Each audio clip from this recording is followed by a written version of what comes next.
मैं सूरज आप सभी का वर्ड इनकार्नेशन में स्वागत करता हूं। आज का विषय है जर्मनी में मानवता के खिलाफ अपराध। आज के सेशन में यह समझने का प्रयास करेंगे कि किस प्रकार से जर्मनी में मानवता के खिलाफ तमाम तरीके के कुकृत्य किए जा रहे थे नाज़ीवादियों द्वारा, और इसका समाज पर वहाँ के क्या असर पड़ा, और वहाँ की जो सामान्य जनता थी जो कि कहीं न कहीं जो नाज़ीवाद था इस विचारधारा को छोड़कर या दूसरी विचारधारा को मानने वाले जो लोग थे वे क्या सोचते थे। आज के सेशन में इन्हीं सब बिंदुओं पर चर्चा करेंगे। अगर बात की जाए जर्मनी के मानवता के खिलाफ अपराध की तो सबसे पहले नाम आता है नाज़ीवाद की। नाज़ीवाद एक ऐसी विचारधारा थी जो कहीं न कहीं जो जर्मनी में मूल जर्मन थे उनको सर्वश्रेष्ठता का आभास कराती थी, और यह उनको बार बार याद दिलाती थी कि मूल जर्मन को छोड़कर यहाँ पर जितनी भी जर्मनी में जातियाँ हैं ये सभी हीन हैं और इनको जर्मनी में रहने का अधिकार नहीं है, जिसके लिए वे लोग इन जो अवांछित मानव जातियाँ थी जर्मनी में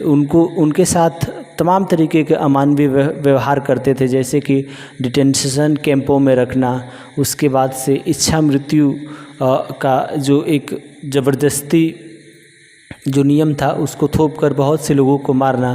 और गैस चैम्बर बनाए गए जिसके माध्यम से जो भी यहूदी थे, जिप्सी थे या राजनीतिक विरोधी जो कि हिटलर की जो नाज़ी पार्टी थी उसके विचारों का विरोध करते थे, इन सब को इन्होंने क्या किया, इनको सबको मरवाने का कार्य किया। और जर्मनी में जितने भी विकलांग बच्चे थे या विकलांग लोग थे जिनका कोई काम नहीं था उनको भी नाज़ीवादियों ने कत्लेआम किया। इस तरीके के तमाम तरीके के मानव नरसंहार जर्मनी में हुआ था। उसके बाद अब बात करते हैं